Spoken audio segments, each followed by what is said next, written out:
E são assuntos que vão merecer a análise da atualidade internacional já a seguir com Wellington Calazans. Wellington, boa noite. Bem-vindo a mais uma edição do Hora 10. Boa noite, Dorival da Leste. Boa noite, São Agostinho, e a você assistindo a Hora 10. É sempre um prazer estar aqui.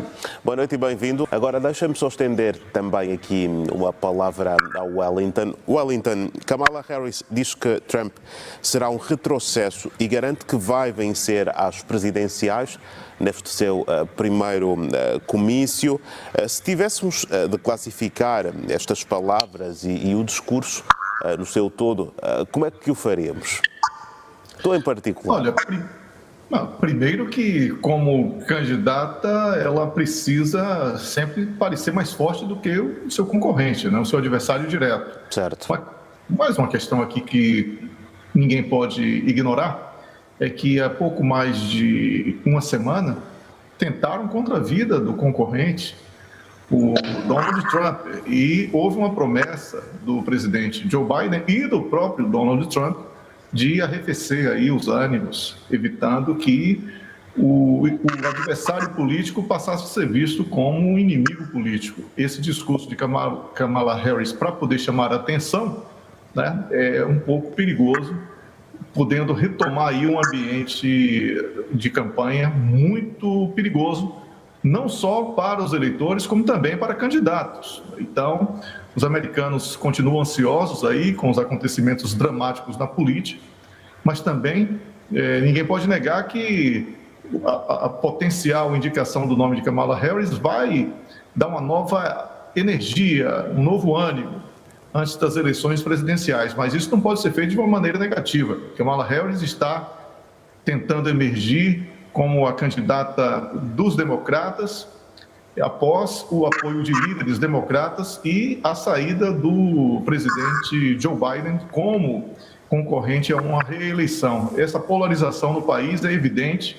Os números apresentados aí pelo colega Sal, e eu também tenho aqui um outro inquérito de opinião pública, são números que mostram uma sociedade fragmentada, com pessoas que estão isoladas nas próprias bolhas, e são estados geograficamente mais polarizados nas suas legislações, um risco para o conceito de federação, né, nos Estados Unidos, porque alguns estados chegaram mesmo a ensaiar o pedido de independência, o que é muito ruim para a imagem do país e para a unidade do país. E nas eleições, os democratas tradicionais dos estados do Centro-Oeste e Nordeste são fundamentais, e Kamala Harris precisa conquistar esses eleitores. E não vai ser com o discurso que ela tem defendido como vice-presidente dos Estados Unidos que ela vai conseguir conquistar esta camada importante do próprio partido. Então, a escolha do candidato à vice-presidência também será estratégica. E Kamala Harris, que é vice-presidente, sabe disso, refletindo aí os eleitores trabalhistas do Centro-Oeste. Talvez ela tenha que buscar alguém ali daquela região para poder equilibrar as forças dentro do partido, para que ela não entre na eleição com um partido fragmentado. Um inquérito de opinião pública que foi divulgado hoje mostra que Kamala Harris está ligeiramente à frente de Trump, mas o difícil de acreditar, né, já que o número de pessoas que estão vinculadas ou que são simpatizantes aos democratas era quase o triplo dos republicanos. Então, não é um inquérito com um embasamento científico capaz de traduzir a realidade posta nas ruas e, posteriormente, nas urnas.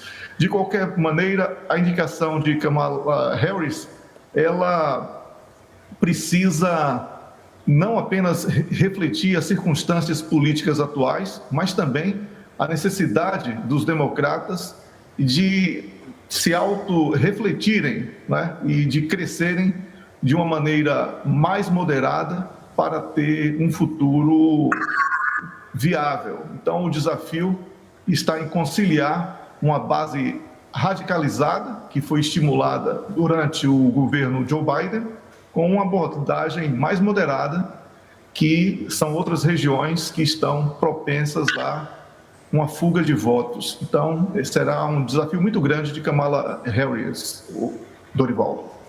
Vamos então olhar para o segundo assunto desta noite e continuamos nos Estados Unidos, mas para uma outra abordagem. Eu continuo desta vez com o Wellington.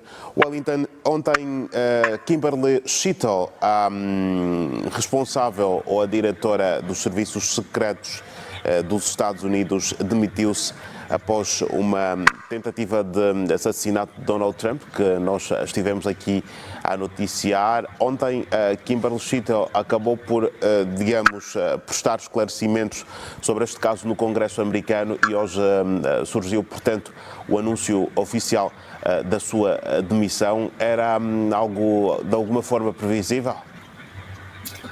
Sim, era previsível, porque quando a instituição falha, tem que sacrificar as pessoas, porque deve ser preservada a instituição. Tá? A diretora do Serviço Secreto dos Estados Unidos, Kimberly Schittle, ela renunciou após uma sessão contenciosa com legisladores da Câmara sobre falhas de segurança que facilitaram a tentativa de assassinato de Donald Trump. O secretário de Segurança Interna anunciou a formação de um painel independente para examinar o incidente. Schittle enfrentou críticas bipartidárias, é bom que se diga isso, durante a audiência, mas os republicanos foram bem mais enfáticos que os democratas, exigindo, assim como alguns democratas, a renúncia da autoridade até então, né, do Serviço Secreto dos Estados Unidos. Então, quando ocorre esse tipo de situação, Dorival, temos aqui que fazer uma série de perguntas. Né? Ela houve uma falha porque o Serviço de Segurança não pode permitir que um atirador suba num telhado. Ele antes testou um drone, enfim, foram diversas falhas e nós já comentamos aqui a exaustão em edições anteriores. E por isso, essa demissão, ela pode ser também uma espécie de tentativa de silenciar uma série de teorias que surgiram sobre o que realmente teria acontecido naquele fatídico dia contra o Donald Trump. A questão central que muitos colocam não é se o serviço secreto forneceu recursos suficientes para proteger Donald Trump, como tem sido de forma intensa e repetitiva a exaustão posto pela mídia.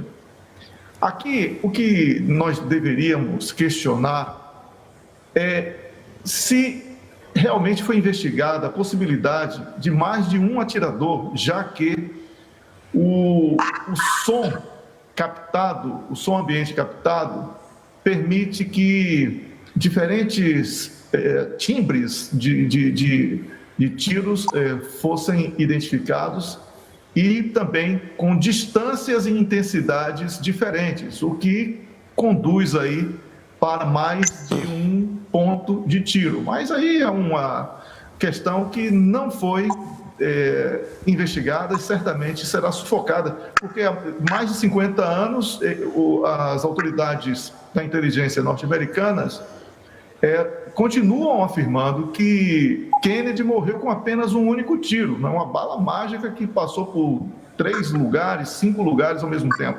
Então, diante dessa impossibilidade de uma investigação séria, profunda, que pudesse levar a algo muito mais grave, se é que algo que tirasse a vida de um candidato e ex-presidente, como é o caso de Trump, não fosse grave, mas é muito grave o que aconteceu. Então, a mídia e os republicanos estão focados na renúncia da diretora do Serviço Secreto, quando isso era uma coisa esperada por todos. Não é? Houve falha, há o pedido de renúncia para salvar a instituição.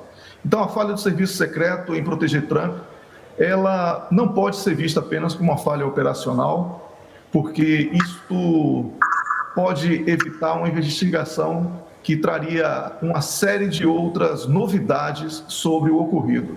Mas está aí, é o que temos para comentar, é o que é oficial e não estamos aqui para alimentar a celeuma e as teorias que surgem a todo instante. Wellington, um grande abraço igualmente e até uma próxima oportunidade. Bom Conexão Angola no sábado. Obrigado, Dorival. Um grande abraço aos colegas, a você e ao nosso público. Até a próxima. Certo, até a próxima. Bem, Conexão no sábado oficialmente, porque têm sido tão intensos os assuntos ultimamente que a tua aparição na TPA Notícias também tem sido quase que diária. Então, um grande abraço e boa continuação, Wellington. Entendi o código. Um grande abraço.